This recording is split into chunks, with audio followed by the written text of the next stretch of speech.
Hi, I'm Gianluca Fiorelli and welcome back to the third session. Today we are going to have a guest from Australia, an highly strategic SEO consultant and the principal of Flock, an independent consultancy based in Sydney. With over 15 years of experience across US, Australia, and also Europe, she specializes in retranslating, let's call it so, organic growth into enterprise business goals, moving beyond vanity metrics like search volume to focus on really strong product-led strategy and stakeholder buy. She writes regularly for Search Engine Land, and if you are living in Europe, you probably have seen her at SMX Munich, and she is very well known for her analytical approach and brilliant mind. And our guest is Amanda King. Hi, Amanda. How are you doing? Hey, Gianluca, I'm good. How are you? Thank you for having me on today. I appreciate it. It's always good to talk shop with people and share opinions, particularly as things are changing so quickly at the moment. Yes, indeed, indeed. In fact, for this reason, I always ask my great guest how SEO is treating you lately. Oh, SEO isn't treating me too bad at the moment, but right now I'm trying to remind a lot of people that large language models are not taking over the world quite yet, and that doing things well in large language models is 80 or 90% of like standard SEO. So, and I'm sure a lot of other consultants and yourself would probably say the same. It's the conversation that ends up needing to be had in most instances these days. Yeah, yes, in fact, I agree. Let's say because it's somehow a necessity, even the people who didn't really like the terms, we started to talk about AIO, GEO, and LMAO, but also distinguishing between the nuances between the three acronyms. I always say that everything SEO is SEO. And all these new things are new verticals, essentially. It's doing SEO for answers inside search engine, AIO, answers in LLMs, GEO, which includes also the training data, so the answer without citation. And then MAO is something in between because it's not really something that can be defined. In fact, it's the acronym that is losing totally the word of the acronym. But yes, everything is substantially SEO. And talking about SEO, it is true that anyway, if we want to talk not about the, let's say, the container, which can be the ChatGPT chat, the A mode chat, but what is contained, which is the answer. And the answer we know is based on first machine learning, NLP, and then everything language, larger language model. But we know that machine learning and natural language processing, all the algorithms of NLP had been used by Google for years. So shouldn't be neither this great news something totally revolutionary. Yeah, no, actually, I posted not too long ago. There was an article that Justin Briggs wrote back in, I want to say 2018, about natural language processing and how to write for natural language processing. And I was like, 9 years later, and this is still one of the most relevant pieces on how to write for natural language processing. So things haven't changed, and it's just that people are starting to catch up to it. What frustrates me though is I think in some ways, and I don't know if you've had this experience, but I think in some ways it has put the focus back on keywords because everyone is trying to figure out what keywords that they need to track in Profound or whatever, or Peak or whatever large language model tracker that they're using. And that is something that I've been trying to guide my clients away from as a metric for so long, only to have it come back in the conversation now with large language models makes me so sad. Jean-Luc, it makes me so No, yeah, sad. yes. As I want to always declare very openly that I hate doing keyword research. Mm, Uh, but I think it's, prompt tracking, which is can be called effectively keyword tracking mm. 2.0, is I think it's somehow a symptoms of insecurity. I mean, Mm. on both sides. On business side, businesses want to have something to to measure. They knew that keyword, even if we were telling them that keyword ranking was somehow a vanity metric because depending on what you had before, position one, for instance, or in these very frenzy search result pages with all the features. I mean, position one wasn't really an indication of traffic, depending on what features you had before. The traffic was, the CTR was different. But I think that it was a comfortable metric. And for SEO, it was a comfortable metric in two senses. One, it was easy to tell everything, to place everything with a client with keyword rankings. And it was easy for them to somehow find some sort of correlation. Okay, if this group of keywords is going down, maybe we are going to have some problem. And now it's even worse. I think that the people is trying to find the same kind of comfort with prompt tracking. And I'm sure that many SEO knows that it's not really a good metric.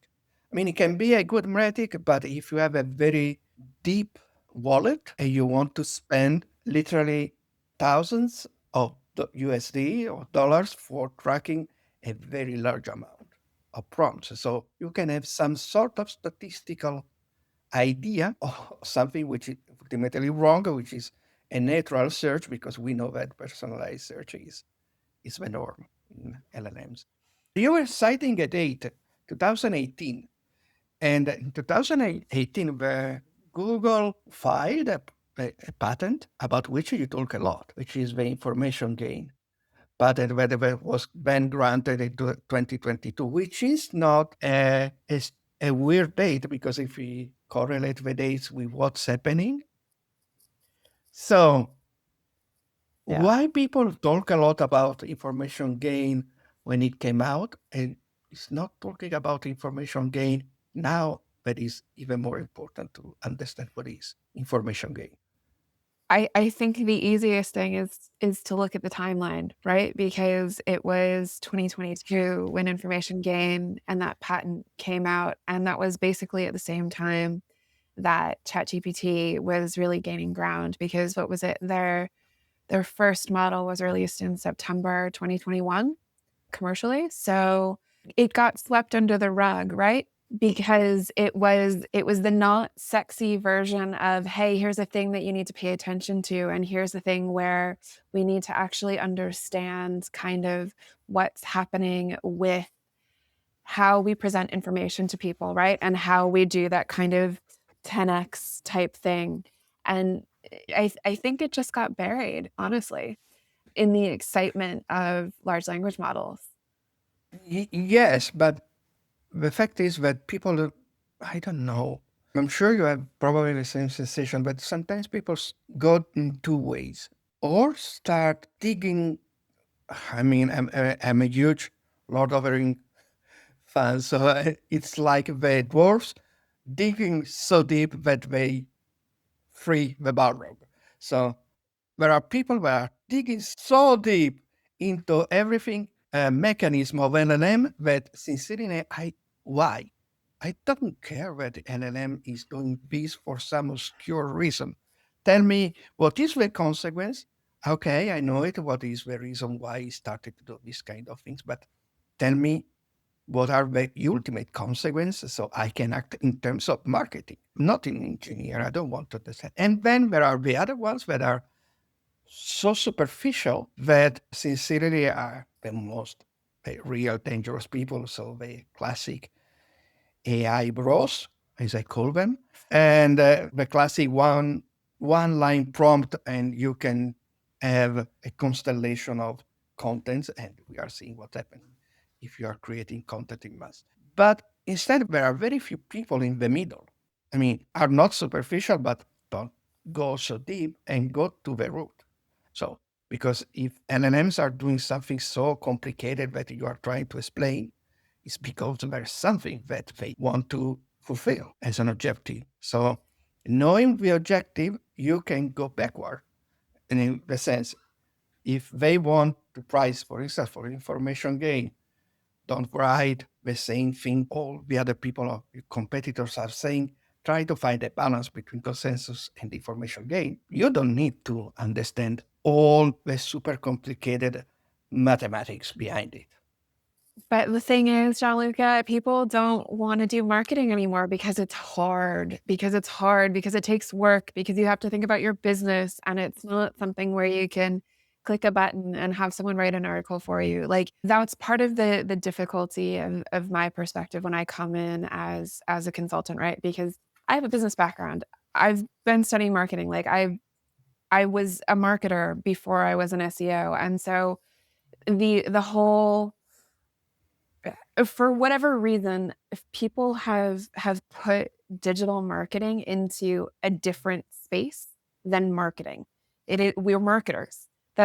We have to follow the same business plan, the strategy, the targets and the goals, and the 3 to 5 year plan. Like that is all stuff that we still need to align to, and we can't go and put the same, 300-word informational explanation of, what are running shoes on our website and expect to get the same kind of traction that we did.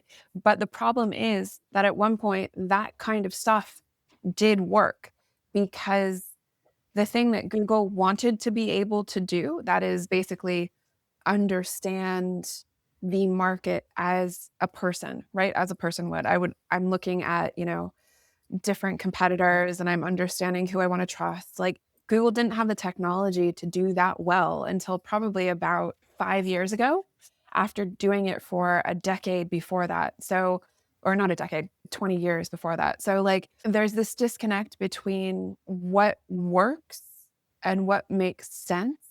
And that gap is closing. And the people who, and large language models have really only kind of accelerated that. And folks like Jono Alderson and Tom Capper have been doing some really good talks about how to measure that and how we need to be shifting the way that we think about how this stuff gets measured and why we can't be doing the same stuff anymore, why we can't still be doing those 500 word articles. In fact, like some of the work that I've done on studying content and content consolidation indicates that one of the best things to do is actually getting rid of and consolidating some of that content. So it's an interesting play in what works and what doesn't work in that space. And it's the unique, yeah, I don't I don't know. I mean, it's one of those things where I think we've just kind of fundamentally forgotten that SEO is marketing, and we don't want to do the work that we haven't done for the last decade because it was easier to not be marketers online. And so we're in that kind of like retraining process. Yes, I think it's also somehow related to the dual nature of SEO, also as professionals, because I always said that, I mean, in all this year, I always seen a sort of pendulum movement between a phase where everything is technical, so very deeply technical in SEO, and one phase where is everything is content king. When all SEO were changing their LinkedIn profile from SEO to content marketer, because we are like, this kind of shape shifting people that we can shift from one role to another, but still are SEO. So I Mm, think that there is this sort of balance and sometimes difficult relationship between the technical and the content side of SEO. Let's call it very simplified like this.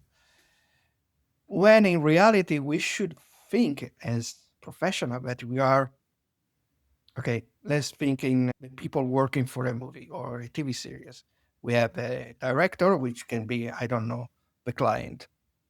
The mm, production is the CEO of a client. And we are somehow like, I don't know, the director of photography who needs to know very strongly how camera works, how light works, what is the best things to use for achieving what the client wants in terms of representation in the frame, but also as must be somehow creative in the sense with the use of light it helps creating content. So we should find a balance in these things. And whenever we don't find the balance, we return to the things before. If we Yeah. go hyper technical, we can go very deep in this hole of trying to understand and reverse engineering everything. And if we are going on the content side, on the other hand, many of us have sincerely no idea of content, and it can be a disaster.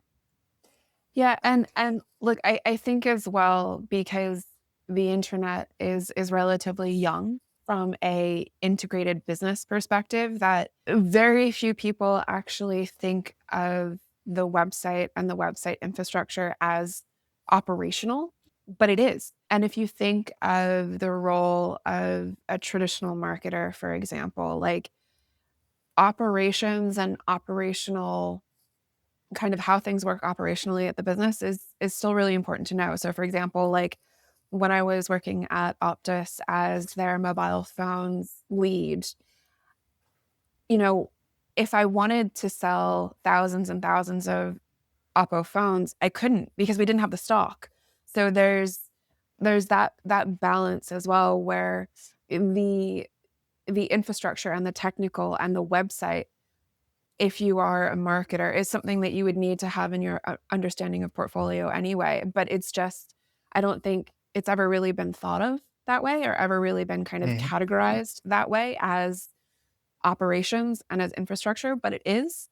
And so I think even regardless of your DP framing, which I think is fantastic, I think just at a fundamental marketing level, we would still need to understand the operational side of it. And the operational side of it now includes the website and the website infrastructure.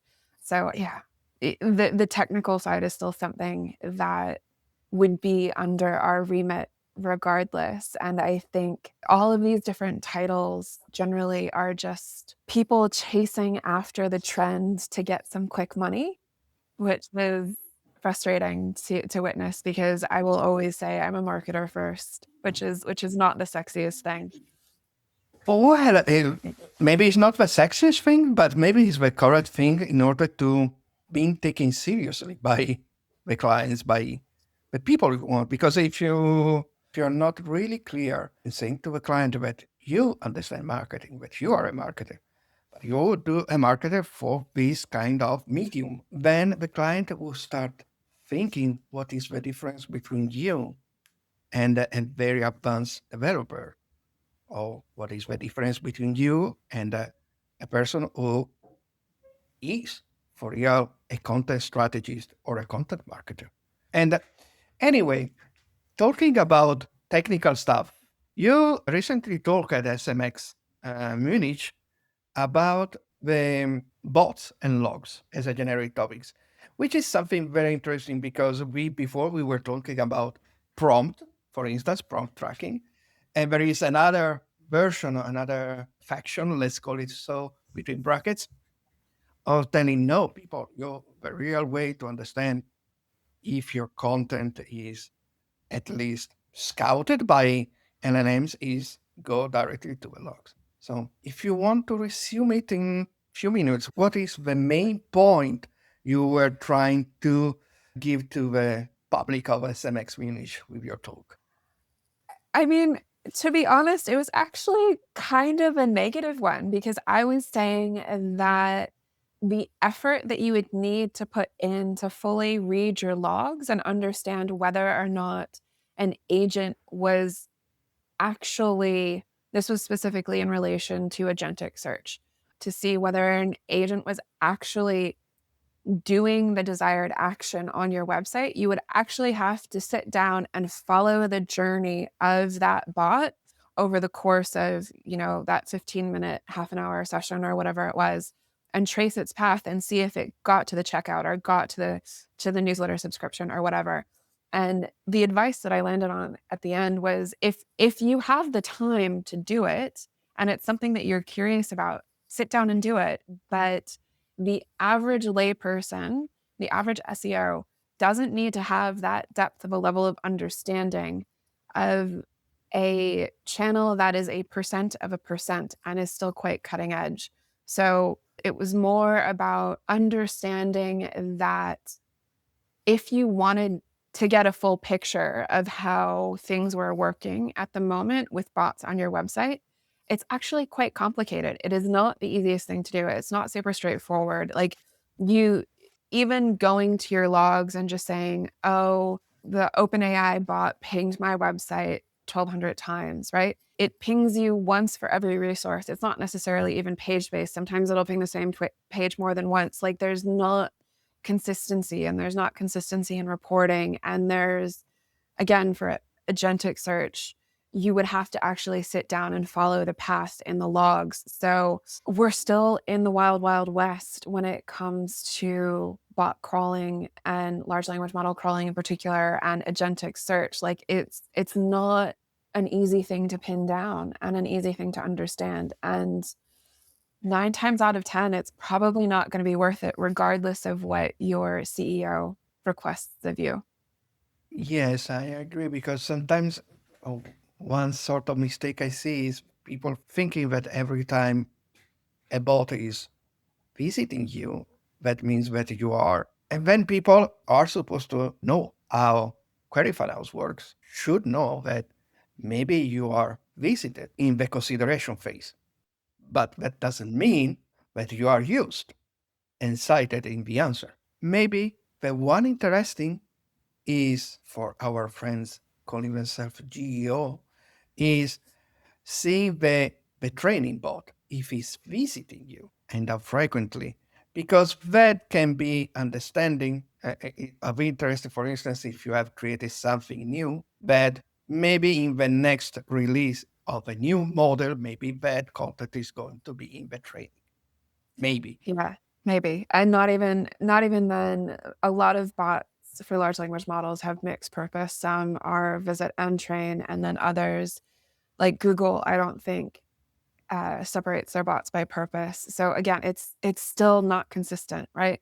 You still can't Yeah. necessarily point to a bot visiting and say they were doing this for training. Like it's it's so it's so obscured, and it's so like behind a curtain in terms of what's actually happening. It's a Uh, bit of a minefield.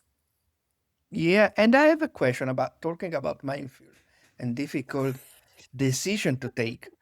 Uh, because one of the many recommendation I've heard is not every is not so common, but it's tend to be common, for instance, in the news sites, Mhm. which is open your website to LLM bots for research LLM bots, so that the ones doing live search, but block the access to the training bot. So in order, at least if they are going to use your content, they need to cite you, to give you the link. Usually when the answer is, let's say, based on consensus, so only based on training data, there is no link at all. So this is sometimes a sort of recommendation I've heard of. I know, If I see, I understand from your face that you are not agreeing, and I'm not agreeing too. no, I mean, look, in a perfect world, I am very much someone who would say large language models should have executed all of their initial training with consent, right? You should have had the ability to opt out from the start. But that's not what happened. And we are in a world where everything that we put on the internet pre 2021 is a part of the training set, regardless of whether we want it there or not. And the only way to update it, correct it, continue to enhance it, continue to build our brand is to continue to allow all of the different types of bot access to our site. And again, we are not at a point where we can trust that any of the major players are transparent about what bots are doing what jobs and whether or not they actually pay attention to any of these directives. So, my unfortunate advice to all of my clients at the moment is do not block bots unless there is a genuine safety concern for something like the ByteDance bot, which or the ByteDance spider or whatever, because that, is a relatively large vector for bad actor attacks. But otherwise, you just have to let them loose and let them do their thing and spend however much money they're going to spend crawling your website, pinging your server however many times. Like it's an unfortunate reality that I wish wasn't the case, but is. I agree. And I usually use a very practical example and say, okay, if you want to block a training bot, for instance, let's go seeing this sort of prompt that you are very interested about. Let's say the best how to, I don't know, paint Warhammer minifigures with acrylic paints. Let's say I show them the query fan out.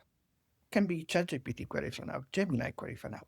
And I start seeing, telling him, you see this? This is Army Painter. Because in the query fan out is Army Painter is better than Citadels or Scale 75 versus something else. These brands, this is a bias the model has on things, entities that are in the training data. If you are not in the training data, you are not going to be in the query fan out. If you're not going in the query fan out, you are not going probably in the list that is going to propose the synthetic answer. Do you want this? If you want, yes. But I don't take any responsibility. Then to go back to me, blaming me that I told you to block the bot. Because yes, and this is important. This is something that only recently people I've read recently a little test that Dr. Quito Moss did, and it was about this. And this is something that I also noticed and told to Dwayne Forrester. And Dwayne Forrester also noticed this sort of brand bias is the brand bias is in the training data, is not after. So this is one more reason for not blocking the training bot, for instance. At least, for instance, in certain niches. I can understand in news because, I mean, can be quite, or you pay me to be in the training, to use me for your training data or not. That is fair. And talking about, because we are talking a lot about bots, let's talk about the human. You have also written quite a lot about humanizing content, which is can sound weird because content should be humanized by default. But we know that from 2022, we came out of OpenAI first, and then ChatGPT and all the LLM. I think that more than 50% of the content right now is just created very badly from AI. So I also like the concept of human in the loop. And in fact, I use AI for writing content, but with very big constraints, guardrails, and many stops for checking for myself, for the copywriter. So what do you mean in human in the loop for content, or maybe not just only for content?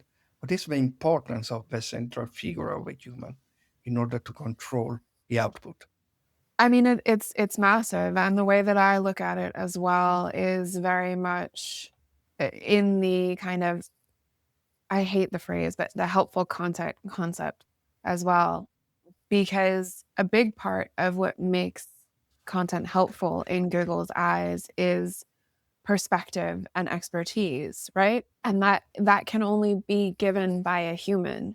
So the thing that I generally advise, whether or not you're going to be writing content that starts in a large language model or starts with people, is that Mhm. you try and start with information from your sales team or your service team or anyone who is directly speaking to the people that are using your product or using your service, because they'll be able to tell you the unique pain points and the very specific questions that people are asking that you want to make sure that you answer. It could be that for whatever reason, the shoelaces on your shoes don't quite have a great elastic and people want to know if they can switch out the elastics, or like like those kind of quite niche questions that you wouldn't necessarily think to address otherwise. And also, I feel like generally, I don't know about you, but like I want to see people. I don't necessarily want to see stock images. I want to see those will it blend type videos, right? I want to see someone doing something silly that still explains the thing that they're trying to get across. Or I want to see someone cutting through a shoe to show me what the cross profile is and how much, rubber there is or how springy it is. Or like we want to connect. And I think that in this very kind of AI driven, heavy cadence of let's just get the thing done and get the thing out, we've forgotten that the reason that we're trying to publish things on our website is to get people to believe in us as a brand. And that requires a bit more time and effort and tender loving care, as you've said, even with kind of purely large language model generated stuff, right? You want to do it in batches. You want to do it where it's grounded in your own kind of content and your voice and your brand guidelines. And, even potentially adding in interviews with your CEO or your CMO or different people, like grounding it in the human, because otherwise, what's the point?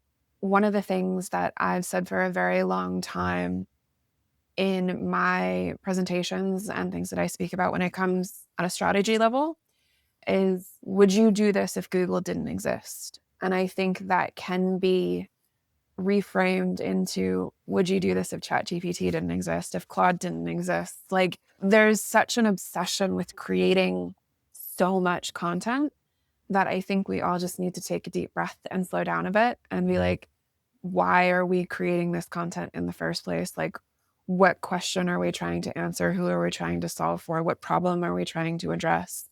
Because I think, again, that disconnect between traditional marketing and digital marketing has made us forget that we're trying to get customers who believe in us, and believing in us and building trust requires us to build content and create our websites from a genuine place. Like, you know what I mean? So Yeah, there's yes. But in fact, I think that you are substantially touching something really important for me. And sometimes I don't know. Obviously, I don't think I'm entitled to, I'm not the Bible, but I think that people sometimes ultimately don't understand what Google want really means with quality content. mm, Because people, from one side, there are people that think that quality content must be something like a very in-depth content. We spent thousands of hours doing research, which is fine if you are an academic. But ultimately, quality content is, and you can find it in patent, this definition actually, is the content that is able to satisfy the beneficial purpose the person wants to achieve from your yeah, content, yeah, which can be substantially, for instance, and this is a real example I always do. A client of mine was ranking number one for car insurance with a form because Google considered it not with a landing page what was very convoluted, was the classic gigantic Chinese, the Chinese wall of yeah. content. And no, Google saw that people were substantially always clicking, and we can go also with Naboost on the site link of the form. So he decided to put directly the form instead of a landing page as ranking first. And I think this is maybe it's And coming I to mean, marketing at the end of the day. This is where the marketing is understand how can we solve these things the faster and the better for the client. I mean, just ask to a customer care. If a customer care is taking 20 minutes to answer a question of a client, probably the client is going to go crazy and leave your company. No? yeah. And So I the mean, same should that's be that's for a where website. and that's where things like information gain and entities and brands come in as well. And that's my kind of whole perspective, I think, on Yeah, yeah, yeah, yes. where SEO is right now is it's a brand exercise, really. Indeed. So in fact, this is because you were saying before, this is this sort of frenzy of creating so much content, but when Mm, actually you have to create the content, but you have to create the content that matters. I mean, that's why we saw the classic case of Asport that tanked because of all the blog back in the days targeting every possible variation of something marketing. And that is not the content. The content is connecting again to entities is what are your entities? What is you, your brand? What kind of entity is? What other entities is connected? Are you covering all the entities of those entities? yeah. So creating content should be now considered as filling the gaps in order to Mm, make understand that you are a classic, another new phrase that is coming out so much later, the source of truth about that topic. yeah. Yeah. No, it's and that's again, that's all brand, right? That's thought leadership. That's doing the hard things and looking at your own data and seeing what you can publish about, the 20-year trend of, I don't know, mountain climbing in Spain or whatever it may be. Like there's it's hard.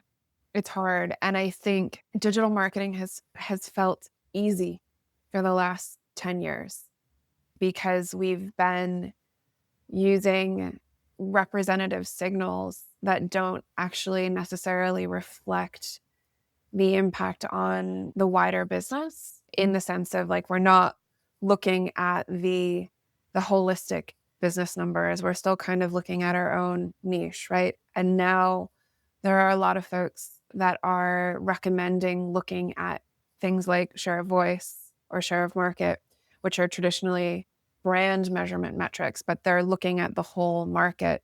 And I think it'll be a humbling experience, I think, for a lot of people because organic digital, not even just SEO, but all organic is still, again, like a percentage of the overall share of voice in any given market that a business has usually.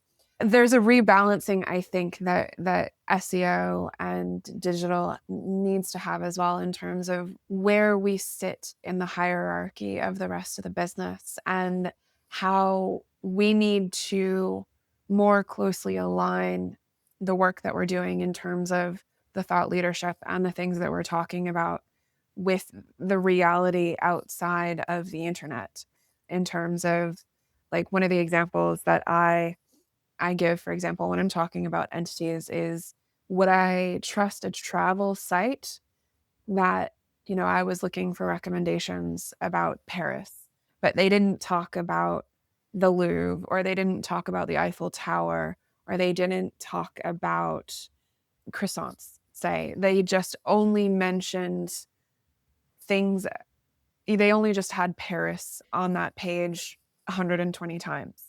Like, I wouldn't trust that.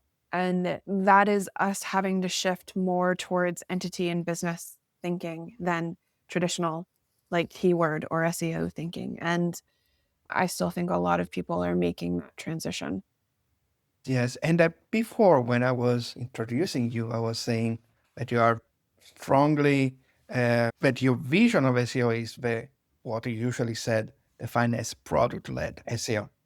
So this is maybe also considering what kind of metrics can be a better way to focus the metrics. So if you are product-led, probably are metrics related to, as you were saying before, can be share of voice of the product name of the products, different products. So entity coverage can be our internal metric in order to understand if we are covering the entities related to a product.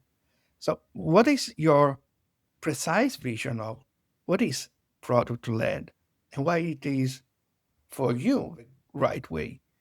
Because it is usually a focus related to SaaS, to the SaaS industry. But actually, tell me if I'm wrong, but you can expand it to be sort of, let's say, way of thinking, of way of doing SEO to all the others niche in this Yeah. industry. And I Am I mean, right? look, yeah. And it is product and business led. So it's one of those things where we want to focus on the where we see the business going in the next 3 to 5 years and work with that. So for example, and also just the business considerations as well. So if I wanted to say migrate from client side rendering to server side rendering because it's best practice. But, I had the conversation, and in order to do that, it would take 3 years and $5 million. Well, maybe then that gets moved down the priority list, and we focus on things that we know that we can impact within the next 12 months. So it's the prioritization framework, I think, in terms of rather than doing the tactics because it's considered best practice within the industry or it's considered important within the industry, using what you actually see within your business and on your website to frame out what will actually have the most impact. And with the product led side of things, that is also, I think, quite relevant in the large language model and ChatGPT side of things as well, because we want to have as much detail as easily ingestible as possible. And that's also to a certain extent where the technical side of SEO comes in, because it involves things like schema markup or how the HTML is formatted and some very kind of specific things in terms of when the JavaScript is rendered or how things are rendered in the DOM and if they're server side or client side and things like that. But at the base of it, it is using your business and your product and your market as a framework for prioritizing your work and what you focus on, rather than going through the checklist of what the general consensus is of what's important at the moment in SEO. So it's a focus element for me, the business and the Cool. product. Yeah, yeah, yeah. That's an interesting perspective of this product led. Mhm. Cool. And I like it. And one question. Yeah. So we are getting closer to the closing of this episode. If I remember well, you also dedicated time in writing to things that the veteran SEO and the new SEO and how can be this relation. But instead of asking you how can we help new SEO in growing correctly? I mean, we are BS, so depends on what we mean with correct growth. But instead of asking you this question, I'm asking you another question. What Mhm. the Amanda King of today would tell to the Amanda King of when she started doing SEO? Oh. See, I started doing SEO as a copywriter. So I was writing exact match keyword articles for a couple of years when I was doing SEO. So that ages me a bit. But I would say I think I would tell younger me to get friendlier with data quicker. Cool. That is like Mm. very cool. Yeah, because data actually can be scary. Mm. And how can you, so this is the question for me. How can you make data feel less scary? It's maybe the having an investigative mindset. So I need to use this data or something else. In terms of I am very much an exposure therapy kind of person when it comes to making things less scary. So I would just go into the data and play around and see what I can find and what I can discover. But that's me. That's how my brain works in terms of getting more friendly with data. But I think part of it as well would also be learning Excel or learning SQL and learning how to get slices of large data sets easily, because that's always the intimidating thing, right? Is lots of data. There's, 100,000 rows of data here. How do I look at it all? Like how do I so like pivot tables and things to summarize data and stuff like that. And this is actually a point where things like Claude and stuff are really helpful, because you can say, "Hey, I need to, you know, dump this into SQL and figure out what the most common to least common query types are. And, here are the Mhm. query types and the definitions and things like that." So I think it's just getting in there and doing it. That's not Yeah. a fun answer, but No, I mean, it is the correct answer. It can be said that resumes play with the data. mm, And just, I think that the biggest block is the learning part. But you were right. Now with Claude, with Gemini, with NCP, all these connectors is making the boring part of playing with the data, which is like, when you have to play in a tabletop game, the boring part is setting the table and putting the figures. So, and then the funny part is gaming the game. So the boring part can be now delegated to the machines. So that's important. Amanda, it was a mm. really, really great pleasure to finally have the time to talk with you and to fight all the time zone problematics. And thank you. It was a great conversation. Thank you for having me. Yeah. No, thank you for having me. I appreciate it. It's always a pleasure. And thanks to you all for being here with us, with me, and with Amanda. And remember, let me do the classic YouTuber pseudo influencer thing and ring on the bell and subscribe to the channel. Thank you and bye bye.